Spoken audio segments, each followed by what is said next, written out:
Have you ever stopped to ponder, can wealth and spirituality coexist harmoniously?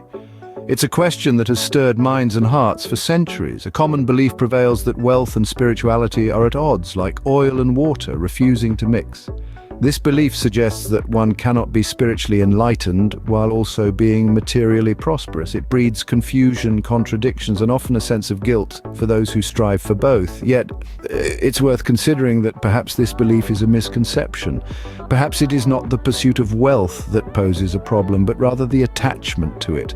In the grand tapestry of life, balance is key. Balance between giving and receiving, between the material and the spiritual, between the tangible and the ethereal.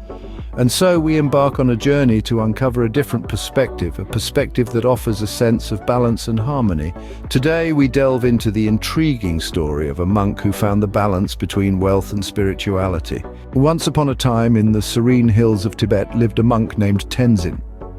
Tenzin was a man of profound spiritual depth. From an early age, he was drawn to the tranquility of monastic life. Dedicating himself fully to the pursuit of enlightenment, he found solace in simplicity, choosing a life devoid of material wealth. For Tenzin, wealth represented a distraction, a thorn in the path to true spiritual fulfillment. His life, however, took an unexpected turn when a wealthy benefactor arrived at the monastery. This man, despite his affluence, was deeply spiritual. He contributed generously to the monastery, funding much-needed improvements and supporting the monks in their spiritual journey. The benefactor's presence sparked a flame of curiosity within Tenzin. He found himself questioning his long-held beliefs. How could a man so wealthy also be so spiritually attuned? It was a paradox that gnawed at the edges of his understanding. Tenzin began to observe the benefactor closely, intrigued by the harmony he seemed to have found between his wealth and spirituality. The benefactor used his wealth not for self-indulgence, but to support the spiritual growth of others.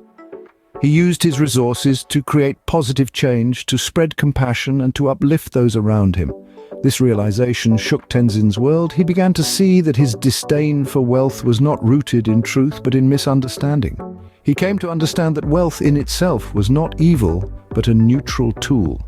It was the intentions behind its use that determined its spiritual value. A new perspective began to dawn upon Tenzin. He realized that wealth did not have to be an obstacle to spirituality, but could in fact be a powerful ally. It could be harnessed to propagate teachings, to build spiritual communities, and to help those in need. This shift in understanding marked a pivotal moment in Tenzin's spiritual journey.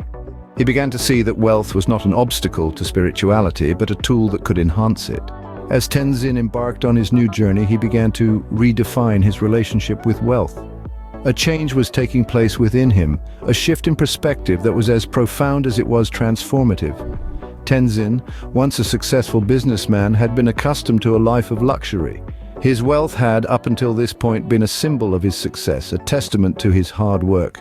But as he delved deeper into his spiritual journey, he began to see his wealth in a new light.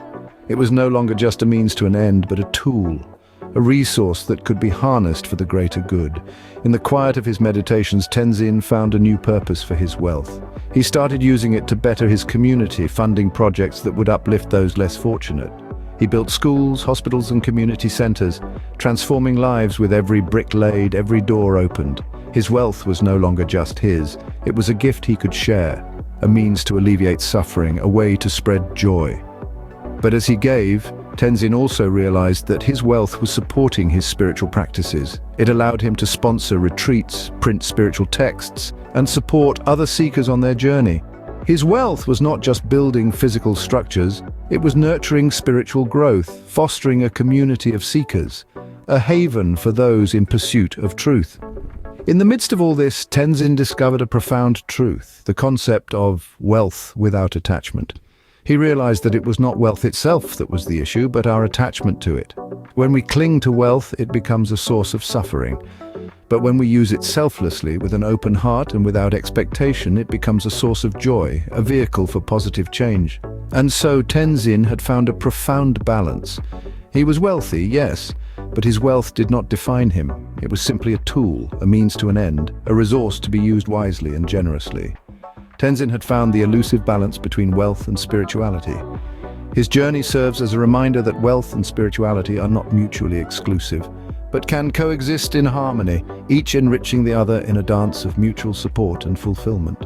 Tenzin's journey offers valuable insights for those of us grappling with the same question. His story is a testament to the possibility of harmonizing the seemingly opposite worlds of wealth and spirituality, a lesson that can benefit all of us. From Tenzin's tale, we glean the understanding that wealth and spirituality are not inherently at odds.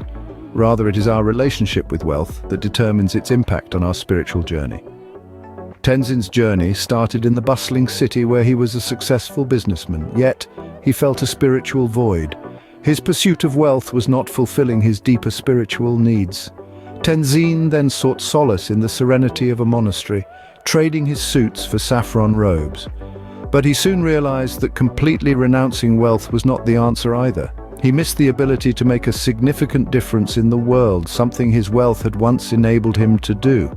And so Tenzin found a middle way, a path that allowed him to harmonize wealth and spirituality. He returned to the world of commerce, but this time with a different perspective. He used his wealth not as a source of personal satisfaction, but as a tool for promoting goodness and compassion.